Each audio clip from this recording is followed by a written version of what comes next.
मैं डॉक्टर हिमानी भाटिया, राजकीय स्नातकोत्तर महाविद्यालय बारा, हिंदी विभाग में कार्यरत हूँ। आज हम आपको बीए द्वितीय वर्ष में द्वितीय प्रश्न पत्र में, जो कि हमारी 4th इकाई थी, उसमें रूपांतरण चल रहा है।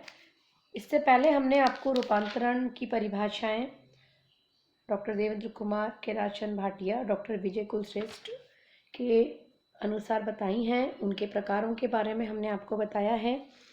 और आज हम आपको रूपांतरणकर्ता की विशेषताओं के बारे में बता रहे हैं। रूपांतरण भी एक कला है, जैसे कि हम पहले भी बता चुके हैं कि क्योंकि इसमें किसी कृति, रचना आदि के शब्द प्रति शब्द का रूपांतरण नहीं होता है, अपितु रचना में अभिव्यक्त कथन या आशय का भाषांतरण के आधार पर संप्रेषणीयता के अनुकूल रूपांतरण किया जाता है। इस कारण रूपांतरण करने वाले को दुभाषीय बनना पड़ता है। वस्तुतः बहुभाषाविज्ञ, प्रतिभा संपन्न रचनाकार एवं चिंतनशील व्यक्ति ही सफल रूपांतरण कर सकता है। अब हम देखेंगे कि रूपांतरणकर्ता की विशेषताएं कौन कौन सी हैं। स्थित प्रज्ञता, अभिव्यक्ति की तात्कालिकता, मूल कथ्य का ज्ञाता, निर्वचनता, चिंतन प्रवाह महत्ता। तो रूपांतरण की जो हमारी विशेषताएं हैं वो इस प्रकार हैं। सबसे पहली है स्थित प्रज्ञता। रूपांतरणकर्ता अध्ययनशील एवं बहुभाषा ज्ञान में रुचिशील हो एवं मौलिक प्रतिभा से संपन्न हो। ऐसा होने पर ही वह स्थित प्रज्ञ हो सकता है। रूपांतरणकर्ता को मूल व्यक्ता या मूल रचना के मर्म यानी कि उसके भेद, मूल कथ्य को यदि सहजता से समझ लेता है तो वह वास्तव में स्थित प्रज्ञ हो सकता है। बिल्कुल सही बात है। जैसे कि कहने का आशय यह है कि रूपांतरणकर्ता अगर हम जो बात कहना चाह रहे हैं उसकी मूल बात को, उसके मर्म को अगर समझ जाता है तो समझ जाइए कि वह स्थित प्रज्ञता है, यानी कि वो उस स्थिति का ज्ञाता है, तो वो वास्तव में स्थित प्रज्ञ है। उसमें यह क्षमता होती है कि वह रचना, भाव या विचार को बिना स्वार्थपरता से ग्रहण करके उसका रूपांतरण प्रस्तुत करे और दर्शक, पाठक, श्रोता तक मूल आशय को संप्रेषित कर देता है। अगला है हमारा अभिव्यक्ति की तात्कालिकता।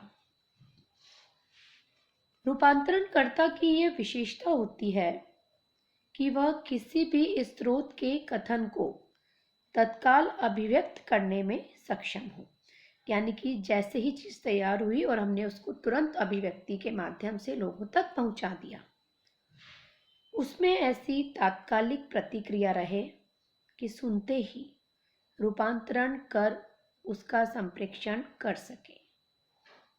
मूल उपलब्ध सामग्री, कथ्य वस्तु या रचना को पढ़कर या देखकर उस पर मनन, चिंतन कर तत्काल प्रतिक्रिया या व्यक्ति देने की क्षमता रखने वाला ही सफल रूपांतरणकर्ता बनता है।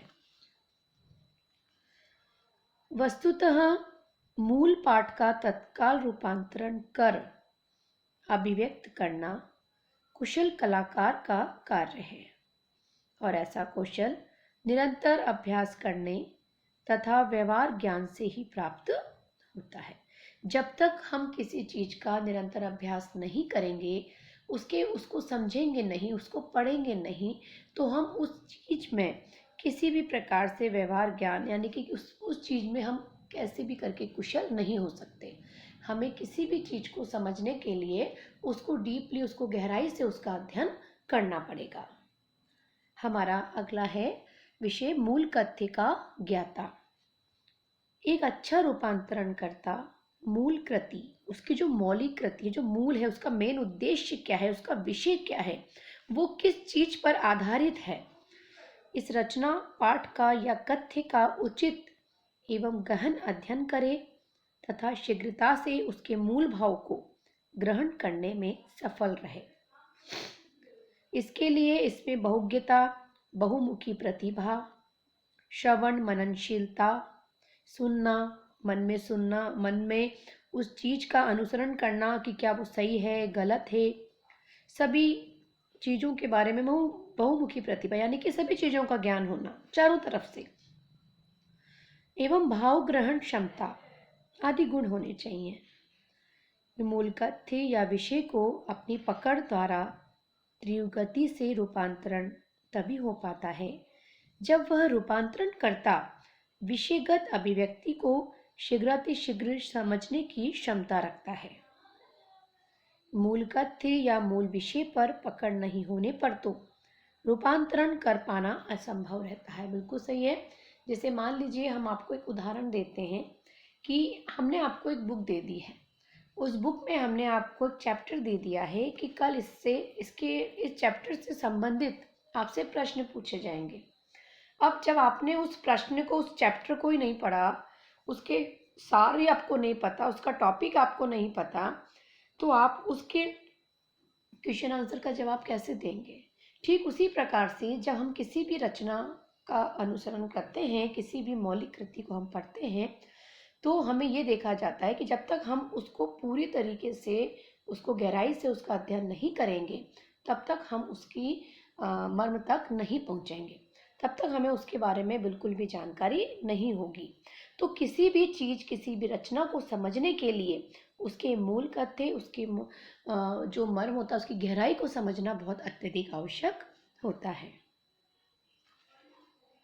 अगला है हमारा निर्वचनता।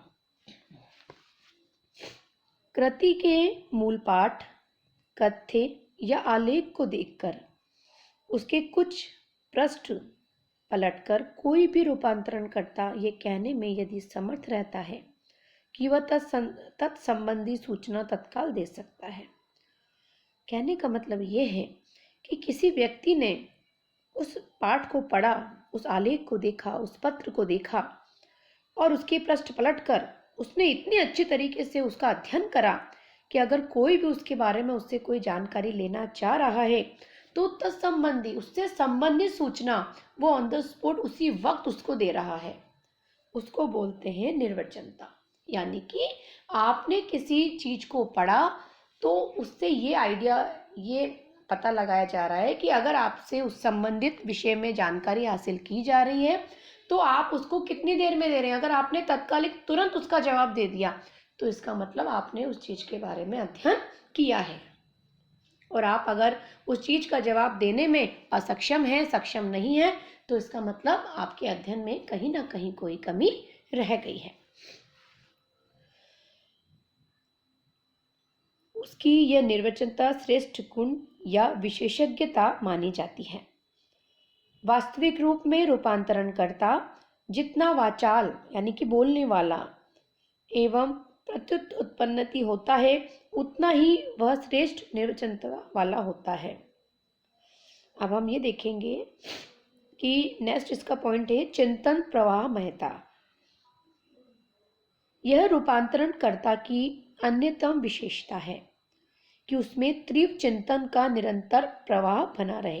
तीव्र माने तेज, कि वो किसी भी चीज को, किसी भी रचना को, किसी भी चीज का अध्ययन करने में उसके अंदर उसकी स्मरण शक्ति इतनी तेज होनी चाहिए कि किसी भी चीज को वो बहुत जल्दी से उसका चिंतन करके तुरंत उसका जवाब देने में सक्षम हो।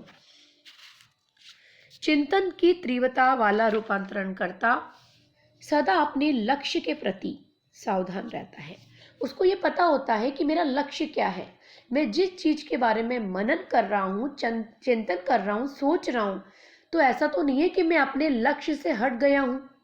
कई बार क्या होता है, हमें जाना कहीं और होता है लेकिन सोचते सोचते निकल कहीं और जाते हैं। ठीक उसी प्रकार से मान लीजिए कि आपको कोई विषय दिया गया है, तो आपको उस विषय से संबंधित ही बात करनी है। उस विषय से हटकर अगर आप बात करेंगे तो इसका मतलब ये है कि आपको उस विषय के बारे में पूरी जानकारी नहीं है या आपका ध्यान कहीं और है। तो तीव्र चिंतन वाला होना चाहिए। आपको जो मनन कर रहे हैं वो आपका तेज दिमाग है, वो हर तरफ से बहुमुखी प्रतिभा वाला होना चाहिए। अपने विषय के प्रस्तुतिकरण के लिए प्रयत्नशील रहते हैं। समाचार पत्र, रेडियो, टेलीविज़न जैसे माध्यमों में रूपांतरणकार का चिंतन प्रवाह जितना तीव्र होगा, वह अपने वैचारिक प्रवाह को उसी गति से व्यक्त करता रहेगा। चिंतन क्षमता से ही अवबोधन की प्रेरणा जागती है और अपने परिवेश के साथ सामंजस्य रखा जा सकता है। इसी से वह अपने लक्ष्य को विभिन्न रूपों में ढाल सकता है। इस प्रकार रूपांतरणकर्ता में उक्त विशेषताएं होने से वह अपने प्रयोजन में पूर्ण सफल रहता है। अब हम नेक्स्ट पढ़ेंगे कि रूपांतरण संबंधी आवश्यक निर्देश। सबसे पहले हम देखेंगे कि रूपांतरण करते समय कुछ बातों एवं प्रक्रियाओं का ध्यान रखना अति आवश्यक है। इसलिए रूपांतरणकर्ता को अपने कार्य की संपन्नता के लिए निम्नलिखित आवश्यक निर्देशों का पालन करना चाहिए। अब वो निर्देश कौन कौन से हैं हम आपको बताते हैं। पहला है हमारा, रूपांतरण में केवल भाषण वाद का ही नहीं, व्यवहारिक रूप का भी महत्व रहता है। अतः भाषा परिवर्तन के साथ व्याकरणिक रूप को संरक्षित रखना चाहिए। रूपांतरण सदा मूल पाठ या मूल प्रतिपाद्य के निकट होना चाहिए। मूल पाठ की आत्मा का ध्यान रखना चाहिए। मौलिकता और पुनः संरचना की स्थिति बनाए रखनी चाहिए। स्थित प्रज्ञ बनकर एवं मनन चिंतन कर मूल भाव का ही रूपांतरण करना चाहिए। मूल कृति या मूल पाठ का सार लेखन रूपांतरण नहीं कहलाता है। साथ ही लंबे वक्तव्य का रूपांतरण करने में अन्य पुरुष का प्रयोग करना चाहिए। स्वाभाविक भाषा एवं शब्द चयन का भी इसमें ध्यान रखना चाहिए। नाट्य विधा के रूपांतरण में रंगमंच का पूरी तरह ध्यान रखना चाहिए। किसी भी प्रकार के प्रयोगधर्मी अतिरेक तथा पूर्वाग्रह से बचना चाहिए। श्रव्य माध्यम या दृश्य श्रव्य माध्यम में रूपांतरण करते समय तत्संबंधी अपेक्षाओं का ध्यान रखना चाहिए। अन्य भाषा या अन्य विधा के शब्दों को लक्ष्य विधा के स्तर अनुरूप अभिव्यक्त करना चाहिए। रूपांतरणकार को अपनी भाव संपदा या व्यक्तिगत विचारधारा का अनावश्यक समावेश नहीं करना चाहिए। इस तरह निष्कर्ष में कहा जा सकता है कि श्रेष्ठ रूपांतरणकर्ता में कुछ गुण एवं विशेषताएं होती हैं। रूपांतरण करते समय उक्त आवश्यक निर्देशों का पालन करने से रूपांतरण प्रभावशाली बन जाता है और किसी भी माध्यम से उसका प्रसारण किया जा सकता है। आज हमने आपको रूपांतरणकरण की विशेषताएं, स्थित प्रज्ञता, अभिव्यक्ति की तात्कालिकता, मूल कथ्य का ज्ञाता, निर्वचनता, चिंतन प्रवाहमयता और रूपांतरण संबंधी आवश्यक निर्देश के बारे में जानकारी दी है। आज यहाँ पर बच्चों हमारी 4th इकाई सेकंड पेपर की सेकंड बुक जो है, हमारी सेकंड ईयर का जो सेकंड पेपर है, इसकी आज हमारी इकाई 4th है जो कंप्लीट हो गई है। कल से हमारी लास्ट इकाई 5th, जिसमें अनुवाद, महत्व और स्वरूप, प्रक्रिया, प्रकार, अनुवाद और समतुल्यता, अनुवाद समीक्षा, अनुवाद की प्रकृति, अनुवाद की समस्याएं, पारिभाषिक शब्दावली के अनुवाद की समस्याएं आदि के बारे में हम पढ़ेंगे।